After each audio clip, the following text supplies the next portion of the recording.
Hi, so I want to go through our benchmarks for the skill asking questions and or hypothesizing in biology. So this skill is going to be granted for any kind of task where you're asked to design a valid, precise, testable, or researchable question that may require sufficient evidence or relevance to answer. So, is this a good scientific question that someone could actually answer by doing some experiment or some research? Or I might be grading instead just whether you created a hypothesis that is the answer to that question, a clear, testable hypothesis that fits that investigative question. And sometimes I'll be grading both. That's why I said and or. So, an example of a science question is a question that sets up the relationship between two variables. So, for example, how does acid rain affect the growth of a tomato plant? And answer for the hypothesis might be if you increase the amount of acid rain, then there will be less growth of the tomato plant. And you might want to make the hypothesis even better by describing exactly how you're measuring growth or how exactly the acid rain is increasing in the language of how you make that hypothesis. And I have a different video that talks about how to construct a really good, solid hypothesis that even suggests at what you're doing. But in general, the hypothesis is going to be good, or the question is going to be good, if it's a precise question that very clearly delineates or examines the relationship between the two variables. Now, in order to really score a good point in this hypothesis, you also have to have background research patterns that you already noted that defend whether your question or hypothesis come from, right?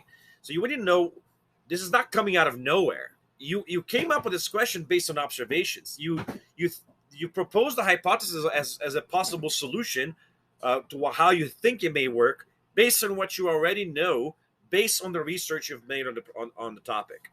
So that means the background, right? You got to have a background that helps defend your hypothesis.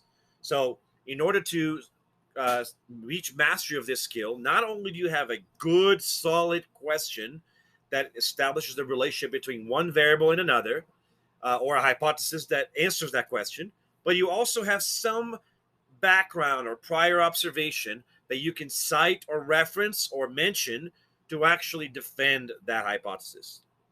Now, that relationship that you're describing needs to be very accurately described and clear.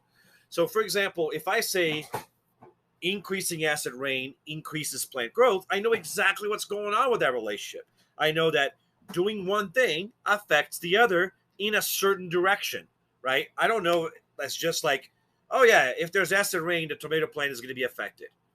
Sure, that's still decent, but the actual nature of the relationship should be clear so that anybody knows exactly what the relationship is like. So predicting the nature of that relationship accurately means your hypothesis should be able to say what happens to one thing when the other thing changes, right?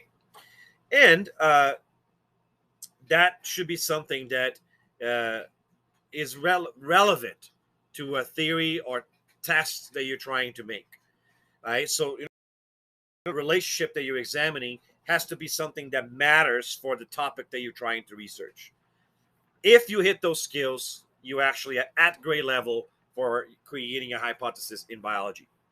So here is an example of a lab report that I mentioned. I mentioned acid rain, and let's look at the hypothesis section. Lab reports are great ways to show these science skills.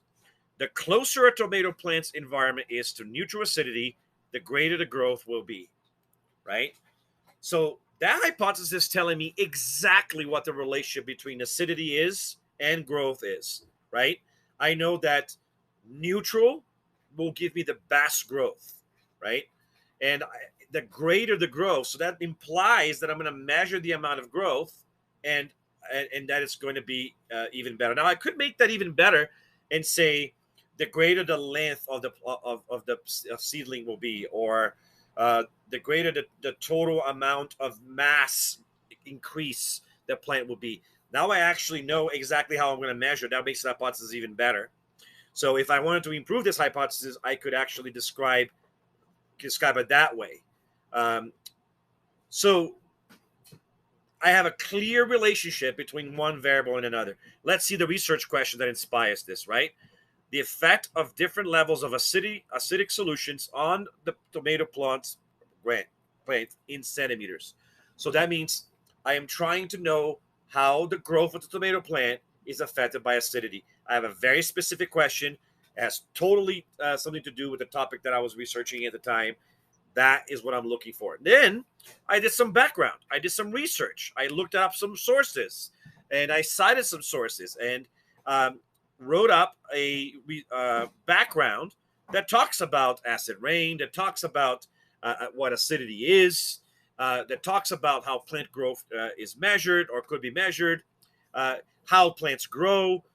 Now I know enough information to understand the relationship, because I understand what acidity is, which is my independent variable, the thing that I'm changing, and I understand what my dependent variable thing, which is plant growth, is. So if I want to examine the relationship between those two things, I have to research what those two things are, right? I need to know what growth is and how it happens. I need to know what acid is and how it happens, and then I can kind of try to tie them together. I might also want to research other things that could affect that relationship, which aren't just acid rain. Maybe the amount of sunlight, the amount of nutrients in the soil, the type of plant it is. Those things could affect the results as well. And I might want to mention in my background that that's the case. So a good background will explore the relationship between two variables, and maybe even other variables that are related to the relationship that we have to control, so that we can actually observe the relationship that we want to observe. So you don't want to change the amount of water or the sunlight if what you want to actually measure is what the acid does. Those things would have to be maintained constant.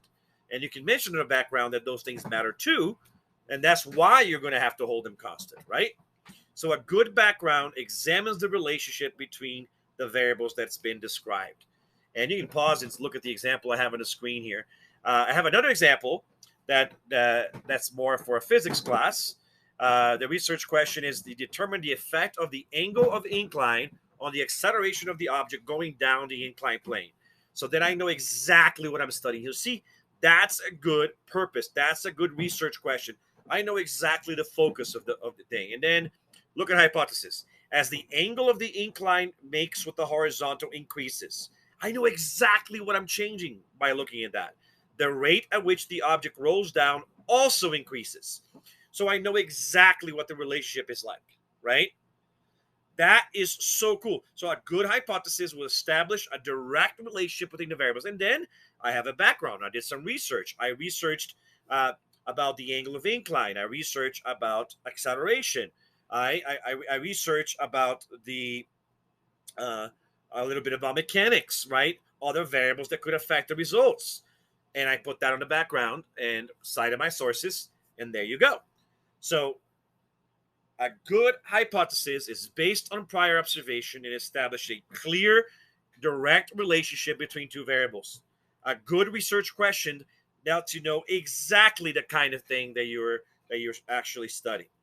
And I have some resources like this one that talks about how to help on writing good hypothesis, and I have this one too, that is a lab report template. I also have this one that's a investigation uh, planning guide. All of these things can be useful in you designing an experiment and conducting it in a way that hits the standards in the skills that we're going to have this year. So make sure you have a precise, testable hypothesis that you could possibly research or collect data on in an experiment. That hypothesis should establish a clear relationship between two variables, and it should be based on things you already know or observed before about this topic, and obviously it should be related to the topic that you're trying to study. Do that, and you will score well on making a good hypothesis.